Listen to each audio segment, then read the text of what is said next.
There's a quick update on progress on the Morris.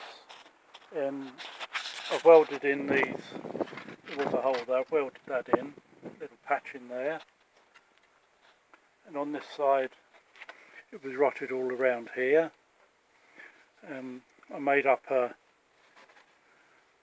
bit of curved metal to go in there on the wing, and that's gone in pretty well. There's no filler in that, only primer filler for the paint.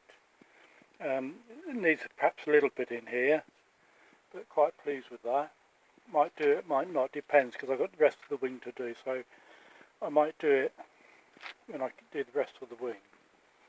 This side is a little bit more permanent, so that's going to be painted just with a spray can.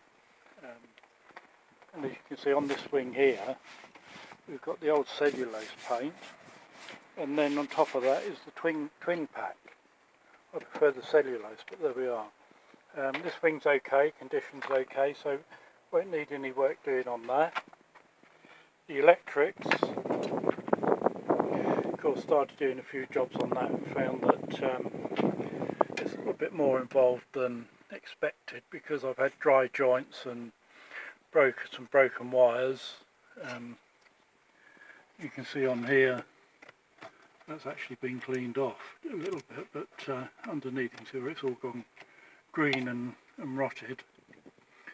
So I spent quite a bit of time on the electrics, tracing different bits and pieces through, because I don't want this car, when I start using it, to break down if I do decide to go on a long run. As you can see, that wire's burnt through, so that's for the windscreen washer bottle. Wire might be a bit light, but I don't think so. I'm going to take that coil out of it, because that doesn't help. So headlights are ready to go back in. They're sorted out and all the connections are good on those. And then inside you can see that I've had to take out the dashboard, parts of the dash, to get to the wiring.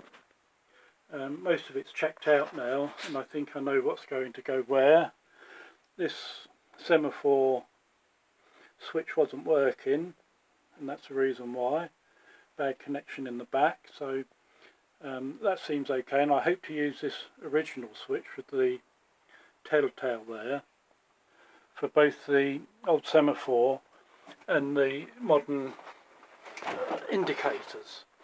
I've taken out what used to be these dials, and I'm just going to, rearrange them. That one's the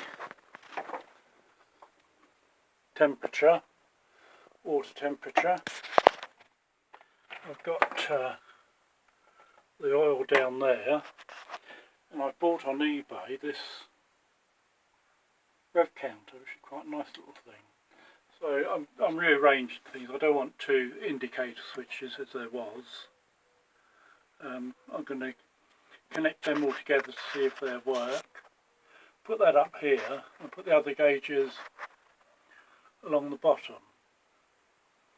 But there's also the ignition switch. The connections on the ignition switch were rotted out, and once I started fiddling about there, they just broke off. So that's a new ignition switch, which is about somewhere.